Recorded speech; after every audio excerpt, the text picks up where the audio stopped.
직원 100명이 넘어가는 대표가 이야기하는 직원을 가스라이팅하는 6가지 방법에 대해서 오늘 이야기해 보도록 하겠습니다.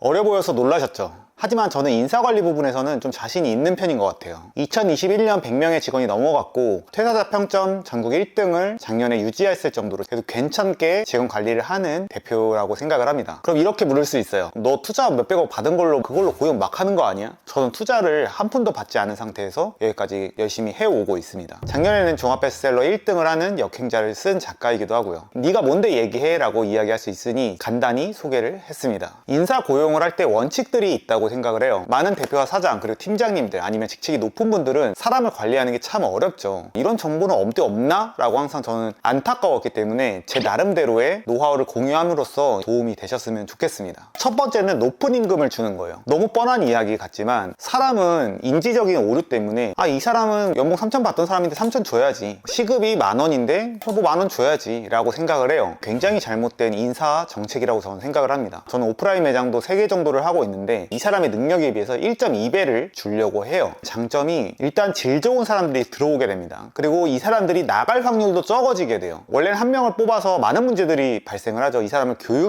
교육시켰는데 정치질을 일으키면서 결국 나가게 되고, 이거에 대한 비용이 보이지는 않지만 수천만 원에 이르는 경우들이 너무나 흔해요. 결국에 1.2배를 줘서 질 좋고 괜찮은 사람들을 많이 모집을 해서 그 중에서 걸러내서 뽑아냈을 때 효율이 훨씬 좋다는 이야기입니다. 초기 사업자들은 돈이 없기 때문에 1.2배를 주는 거에 대해서 굉장히 부담을 느낄 수가 있어요. 근데 저는 애매하게 2명을 뽑는 것보다 1.23배를 줘서 1명을 확실하게 뽑는 게 장기적으로 봤을 때 훨씬 효율적이라고 보고, 초기에 투자 자금으로 1.2배를 주는 게 나중에 이 사람이 말썽을 일으키거나 금방 나가게 돼서 또 고용을 하고, 이런 장기적인 손해를 봤을 때는 훨씬 이득이라고 생각을 합니다. 두 번째는 내배수를 인지시키기라는 게 있어요. 저는 많은 사업을 하고 있지만 그 중에 하나인 이상한 마케팅 같은 경우에는 서로 직원들이 나는 내배수를 할 수 있는가에 대해서 항상 질문을 하게 돼요. 이게 무슨 말이냐면은 모든 고용을 받은 사람들은 사장님들은 너무 많은 돈을 벌고 있어라는 망상 속에서 시달리게 됩니다. 우리가 줄 서는 맛집들을 보면은 그 사장님이 떼돈을 벌 것 같지만 막상 까보면은 월 1,000만 원도 못 버는 경우들이 허다해요. 심지어는 빚에 시달리다가 폐업하는 경우들이 굉장히 많습니다. 법인세, 세금, 고용보험 뭐 등등등을 하면은 정말 10억을 벌어도 5억밖에 안 남는 상황들이 부지기수죠. 설령 대표나 사장이 5억을 벌었다고 하더라도 50% 가까이 또 세금을 내는 데다가 정말 많은 손실들을 기록하게 돼 있어요. 그래서 100억 매출 대표님들이 떵떵거리다가 망하는 경우들이 굉장히 많은데, 세금 폭탄을 받는다던가 아니면 벌어들인 게 다 자기 거라고 착각을 하는 거죠. 그래서 저 같은 경우에도 만약에 1년에 100억을 벌었다면은 이 중에서 실제로 남는 거는 20-30억일 거라고 보수적으로 잡는 경향이 있어요. 그래서 이런 것처럼 직원들은 이런 대표나 사장의 그런 돈벌이에 대한 구조를 정확히 모르는 경우들이 있어요. 그래서 저는 직원 한 명당 너가 만약에 200만 원을 번다면은 순수익을 800만 원을 벌어와야지만 나는 200만 원 줄 수 있어 라는 거를 확실히 인지를 시킵니다. 수치적으로 계산을 해서 보여주면서 내가 남는 게 별로 없다 라는 거를 확실히 인지를 시키고, 너가 4배는 벌어와야지 의미가 있다 라고 교육을 확실히 시켜둬야 돼요. 그렇지 않는다면은 일하는 사람들 입장에서는 대표만 정당하지 않게 많은 돈을 벌어간다라는 착각 속에서 계속 불평을 할 수밖에 없는 구조가 나오게 됩니다. 세 번째는 방어기제 없는 인간 뽑기예요. 사람들 중에서 방어기제가 높은 사람이 있고 차분한 사람들이 있습니다. 방어기제가 높은 사람들은 자신의 인생을 부정당한다던가 자기의 실력을 부정당하는 거에 대해서 굉장히 예민하게 반응을 해요. 예민하고 상처를 쉽게 받기 때문에 아무리 잘해줘도 결국 불평 불만이 많아지게 되고 결국 정치질을 벌이게 되면서 이 집단을 무너뜨릴 확률이 높아지게 돼요. 대표를 완전 왕따를 시키는 구조로 갈 수가 있는 거죠. 그뿐만 아니라 팀장의 근간이 흔들리는 그런 문제가 생길 수도 있어요. 피드백이 초반에 바로바로 안 먹히고 계속 변명하고 정색 때리고 하는 경우에는 이거 참지 말고 초반에 싹수를 제거를 해야지만 집단 자체가 이득을 볼 수가 있습니다. 네 번째는 팀장이나 간부급들을 사회적 지능이 높은 사람으로 뽑는 거예요. 대기업이나 이런 급은 저는 잘 모르겠지만 어떤 100명, 200명, 300명 구조인 경우에는 팀장님들이 팀원들을 이제 관리를 하죠. 사업이나 어떤 인간에 대해서 잘 모르는 분들 같은 경우에는 팀장이나 어떤 직군이 높은 사람을 되게 실력자를 두려고 하는 경우가 있어요. 그게 아니라 팀장의 경우에는 사회적 지능이 높고 리드하는 능력을 가진 사람들을 꽂아 넣어야 와야 된다고 생각을 합니다. 저 같은 경우에 아무리 실력이 뛰어난 기술자가 있더라도 이 사람이 사회적 지능이 낮고 리드하는 능력이 부족하고 리더십이 부족한 경우에는 팀장으로 앉히지 않습니다. 팀장이 아무리 실력이 좋아도 리드 능력이 없으면 밑에 들어오는 직원들 입장에서 이 팀장을 리스펙할 수가 없고 계속 직원들을 고통을 주는 형태로 가게 돼요. 이러면은 당연히 문제가 터질 수밖에 없겠죠. 아까 1.2배 원칙을 이야기할 때처럼 애매한 사람을 뽑아버리면 그 사람에 대한 교육 비용, 그리고 나중에 나갔을 때의 문제, 또 재교육 비용, 또 그 사람이 문제를 일으키거나 정치질을 일으키는 굉장히 막심한 손해, 수천만 원의 손실이 일어난다고 이야기했어요. 그런 것처럼 팀장을 한 명 잘못 앉히게 되면은 그 인재들이 고통받고 제 역할을 못하게 되면서 실력 발휘가 안 되는 문제가 발생할 수가 있습니다. 결론적으로는 사회적 지능이 높고 리더십이 있는 팀장을 앉혀야 된다고 생각을 해요. 관리직, 매니저를 이야기하는 거죠. 다섯 번째는 명확한 비전 제시와 약속 지키기. 너무 뻔한 이야기 같지만 비전 제시가 있어야 되는 유형과 없어도 되는 유형이 있어요. 비전 제시가 없어도 되는 유형들 같은 경우에는 이 사람들은 막 크게 꿈이 없고 그냥 돈만 많이 받으면 된다, 이런 유형의 사람들이 있어요. 이 사람들은 그냥 돈을 많이 주는 형태로 가면 됩니다. 근데 꿈이 크고 성장하고 싶어하는 캐릭터들이 있어요. 이 사람들에게는 면담을 통해서 너가 원하는 꿈이 뭐냐라고 일단 묻고서 그거에 대해서 답을 하면은 나는 이런 형태로 너를 도울 수 있고 미래에 너는 이렇게 쓰여질 것이다, 너는 미래에 이렇게 돈을 벌게 되고 성공하게 될 거야 라는 거를 확실히 비전 제시를 해야 됩니다. 그리고 가장 중요한 게 약속을 반드시 지켜야만 돼요. 너무나 당연한 건데 대부분의 대표나 사장들이 이걸 지키지 못합니다. 아이씨, 내가 연봉 뭐 1.2배를 주는데 너 이것도 못해? 이렇게 상대를 톱니바퀴처럼 생각하는 경우들이 많아요. 근데 상대방 직원은 귀한 집 자식에다가 나와 같은 똑같은 인간이란 말이에요. 그렇기 때문에 이 사람이 성장할 수 있는 조건, 이런 것들을 마련해 주는 게 저는 맞다고 첫 번째 생각을 하고, 두 번째는 약속 지키기. 최근에 카지노라는 드라마를 봤는데 최민식이 이런 이야기를 해요. 화장실 갈 때랑 나갈 때 마음이 다르다, 너 장난하냐? 이제 이런 이야기가 있었어요. 이런 것처럼 처음 들어올 때는 너 1, 2년 안에 뭐가 어떻게 될 거야, 나중 가서는 딴 말을 해버리는 경우들이 있어요. 근데 이걸 어겨버리면은 신뢰도가 바닥이 나게 되고 핵심 간부들이 정치질을 벌이게 되면서 완전 구조가 망하게 되는 상황들이 비일비재합니다. 저희 회사 같은 경우에도 초기에 들어왔던 분들은 거의 다 경제적 자유를 누릴 급으로 보상을 해주고 있고 과거에 약속한 걸 저는 지키려고 노력을 했어요. 만약에 제 기억이 잘못된 경우에는 상대방이 대표님 옛날에 이랬는데 이거 안 그랬는데요? 라고 말을 하면은 제 기억엔 아니더라도 웬만하면은 그 상대의 기억이 맞겠지라고 생각하면서 그 보상을 그대로 해주려고 노력을 합니다. 그 약속이 지켜졌을 때 임원이나 간부급에서 충성도가 높아지게 되고 결국 이쪽에서 리스펙을 하기 때문에 그 밑에 있는 직원들도 관리가 잘 될 수밖에 없는 구조로 갈 수 있는 겁니다.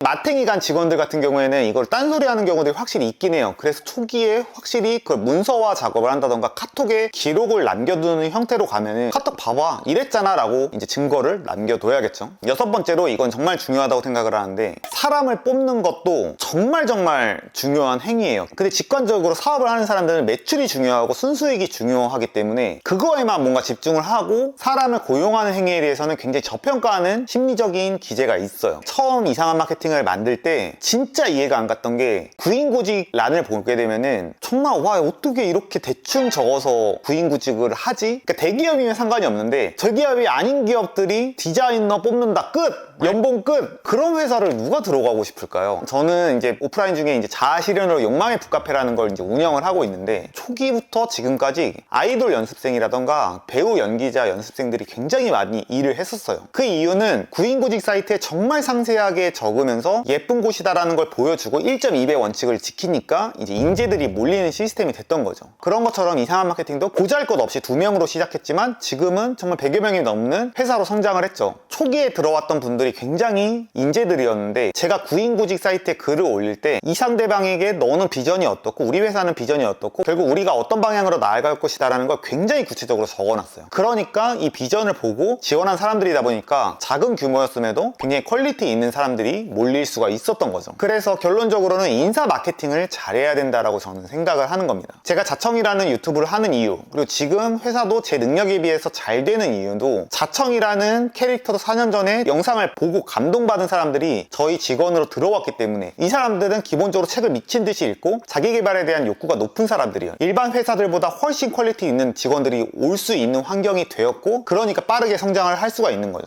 그래서 결론적으로는 인사에 대해서 돈 이 정도 줄게 그냥 와 된다, 이게 아니라 어떻게 인재들을 빨아들일 것인가에 대해서 마케팅을 고민을 해보셨으면 좋겠어요. 그리고 구인구직에 뭔가 올릴 때도 굉장히 상세하고 친절하게 이제 하는 거죠. 그리고 면접을 보게 됐을 때도 면접을 보는 사람들한테도 정말 잘 보여야 된다고 생각을 해요. 그래서 저희는 면접이 오게 되면 뭐 당연히 교통비라던가 이런 건 기본적이고, 이 사람의 기분이 상하지 않고 이 사람에게 우리 회사를 어필하는 이야기들을 많이 합니다. 보통 면접자들이 굉장히 저희들에 대해서 많이 알고 오기 때문에 입사에 대한 욕구가 굉장히 커요. 그래도 저는 지원자에게 우리 회사가 얼마나 괜찮은지에 대해서 어필을 많이 하려고 합니다. 회사가 별로면은 당연히 들어오고 싶지 않겠죠. 근데 대부분의 사업자들이 갑질의 마인드, 혹은 내가 돈 줄 거니까 뭐 너 할 거면 하고 말 거면 막 약간 이런 태도를 갖게 되는데 굉장히 안 좋은 태도라고 생각을 해요. 결국 잘 뽑는 것도 마케팅의 일종이다 라고 저는 생각을 합니다. 뭐 마지막으로 하나만 덧붙이자면은, 저는 대표가 팀장이나 어떤 일원들에 비해서 압도적인 실력과 압도적인 지능을 갖춰야지만 리더십이 발휘된다고 생각을 합니다. 저도 지금도 되게 자기 개발도 많이 하고 책을 많이 읽는 이유가 직원들에게 따라잡히지 않기 위해서, 훨씬 앞서가는 아이디어를 내기 위해서예요. 왜냐하면은 직원들에게 내가 만약 PT를 한다, 이게 굉장히 뛰어난 결과를 내게 되면은 직원들이 한데 뭉쳐서 대표를 리스펙하게 된다고 저는 생각을 하거든요. 제가 4년 전에 유튜브를 했던 것도 너희들이 같이 일하는 대표가 성과가 있는 사람이야 라는 걸 뭔가 어필을 하고 싶었어요. 충성도가 높아야만 이 회사가 굴러간다고 저는 생각을 했기 때문입니다. 다시 복습을 하면, 첫 번째는 높은 임금 120%를 줘라. 두 번째는 내배수 원칙을 교육시켜라. 상대방이 만약 300만 원을 받는다면 1200만 원은 한 달에 벌어와야지, 순수익을 벌어와야지만 의미가 있다는 거를 확실히 인지시키고, 회사가 그렇게 떼돈을 버는 게 아니다라는 거를 교육시킬 필요가 있다고 생각을 합니다. 세 번째는 방어 기제가 있어서 피드백이 안 되는 인간들은 절대 뽑지 말고, 만약에 있다면 최대한 빨리 내보내라. 네 번째는 실력이 있는 관리자보다는 사회적 지능이 높은 리더십이 있는 관리자를 뽑아라. 다섯 번째는 명확한 비전을 제시하고 약속한 게 있다면 그건 어떻게든 끝까지 지켜서 신뢰를 얻어내야 된다. 여섯 번째는 인사에 대해서 직관적으로 돈이 되지 않는다고 해서 대충 하는 게 아니라 정말 이것도 매출을 높이는 것만큼이나 중요한 인사 마케팅을 해야 된다. 하나를 더 추가한다면 대표가 압도적인 실력을 가질 수 있는 정도의 어떤 학습을 반복적으로 해줘야 된다. 그리고 고용자라고 해서 거만하게 하는 게 아니라 아이디어들을 개쩌는 것들을 던짐으로써 리스펙을 유지시킬 수 있어야 된다라고 이야기했습니다. 짧게 하려고 했는데 이야기가 길어졌네요. 오늘 영상 봐주셔서 감사하고, 회사나 사업을 운영하실 때 도움이 되셨으면 좋겠습니다. 감사합니다.